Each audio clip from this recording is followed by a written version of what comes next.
Assalamualaikum warahmatullahi wabarakatuh. Hai teman-teman, perkenalkan saya Ananta Fani Aprilia, NIM 21021102711.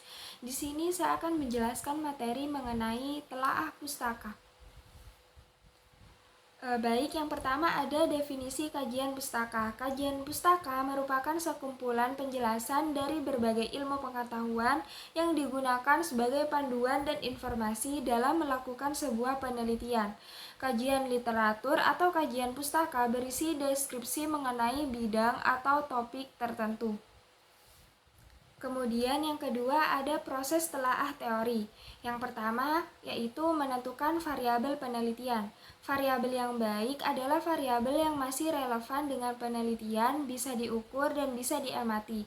Yang kedua adalah mengambil sumber referensi. Kemudian langkah selanjutnya mengambil referensi yang berasal dari berbagai jenis sumber. Misalnya mengambil referensi dari luar, misalnya dari buku, publikasi ilmiah, laporan penelitian, jurnal, dan lain sebagainya. Yang ketiga adalah menyortir referensi relevan. Jika referensi telah terkumpul, maka langkah selanjutnya yaitu memilih referensi mana yang akan digunakan dan akan benar-benar relevan dengan topik yang akan diteliti. Yang keempat adalah mencari dan membandingkan variabel. Dalam sebuah penelitian, variabel adalah komponen utama yang menjadi titik perhatian. Yang kelima adalah mengambil dan membandingkan variabel. Karena kedudukan variabel sangat penting dalam sebuah penelitian, maka para peneliti harus menguji, mengambil, dan menentukan, serta membandingkan posisi variabel yang akan digunakan. Yang keenam adalah membaca topik penelitian. Langkah selanjutnya adalah membaca topik penelitian. Peneliti harus benar-benar mempunyai topik penelitian yang akan sesuai dengan variabel. Kemudian yang ketujuh adalah memaparkan teori. Setelah itu peneliti perlu memaparkan teori yang telah dikumpulkan dan harus menyortirnya sebagai landasan penelitian. Yang kedelapan adalah cantumkan sumber dari referensi yang dikutip. Peneliti wajib mencantumkan sumber referensi yang sudah digunakan atau dikutip. Hal ini bertujuan agar peneliti terhindar dari plagiarisme. Selanjutnya ada definisi kajian empiris. Kajian empiris adalah proses pengamatan terhadap suatu fenomena yang terdapat di dalam kehidupan bermasyarakat. Kajian empiris dapat diterapkan di beberapa bidang atau disiplin ilmu seperti ilmu ekonomi, sosial, sains, dan kesehatan. Kajian empiris dapat diartikan sebagai proses investigasi yang dilakukan dengan serangkaian tahapan untuk menemukan fakta atau solusi untuk menyelesaikan suatu permasalahan. Kemudian ada proses telaah empiris. Yang pertama adalah tahap observasi.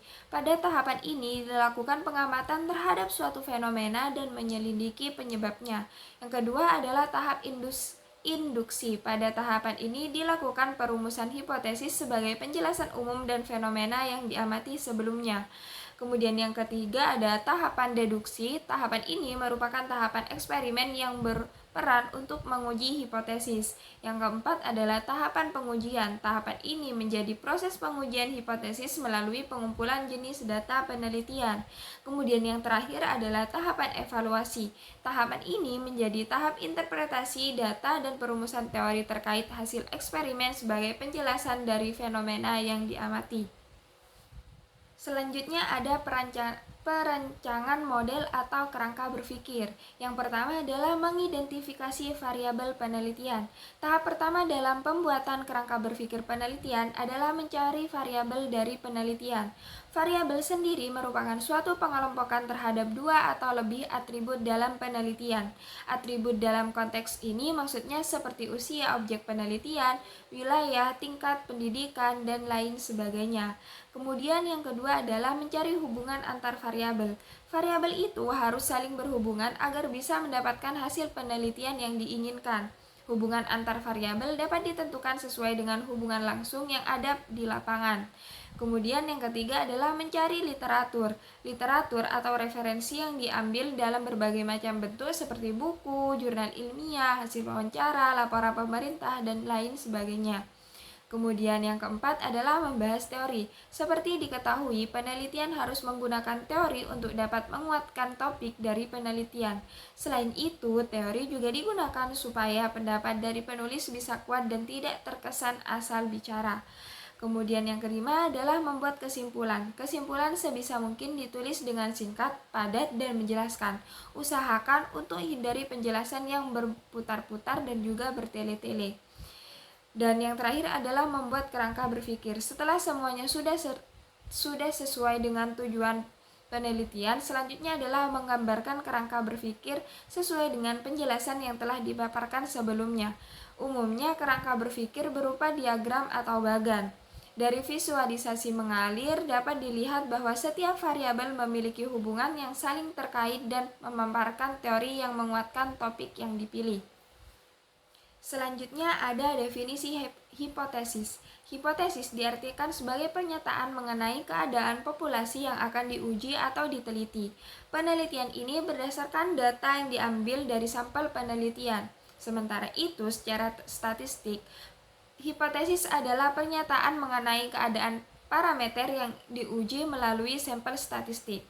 Kemudian ada jenis-jenis hipotesis. Yang pertama ada hipotesis deskriptif. Hipotesis ini berisi dugaan sementara dari masalah deskriptif yang berhubungan dengan variabel tunggal. Kemudian ada hipotesis komparatif. Jenis hipotesis selanjutnya adalah hipotesis komparatif. Dugaan sementara ini berisi perbandingan antara dua variabel penelitian. Yang ketiga ada hipotesis asosiatif. Jenis hipotesis asosiatif yang terakhir adalah hipotesis asosiatif. Hipotesis ini adalah dugaan atau jawaban sementara atas hubungan dua variabel atau lebih. Yang keempat ada hipotesis statistik. Hipotesis statistik adalah pernyataan matematis tentang populasi yang diteliti. Dan yang kelima ada hipotesis penelitian. Hipotesis ini disebut juga hipotesis substantif. Mengapa? Karena hipotesis ini berisi pernyataan mengenai relasi dua variabel atau lebih. Dan yang terakhir ada cara membuat hipotesis. Untuk membuat hipotesis, seseorang peneliti harus menggali banyak sumber informasi. Jadi, peneliti harus mempunyai informasi yang banyak mengenai masalah yang akan dipecahkan. Caranya dengan banyak membaca sumber literatur. Kedua, peneliti harus mampu membaca keterangan atau informasi yang didapatkan. Tak hanya itu, peneliti harus mampu menemukan benang merah antara satu informasi dengan informasi lainnya. Ketiga, peneliti harus mempunyai kemampuan untuk menggabungkan setiap fenomena yang ditemukan dan menyesuaikan dengan teori.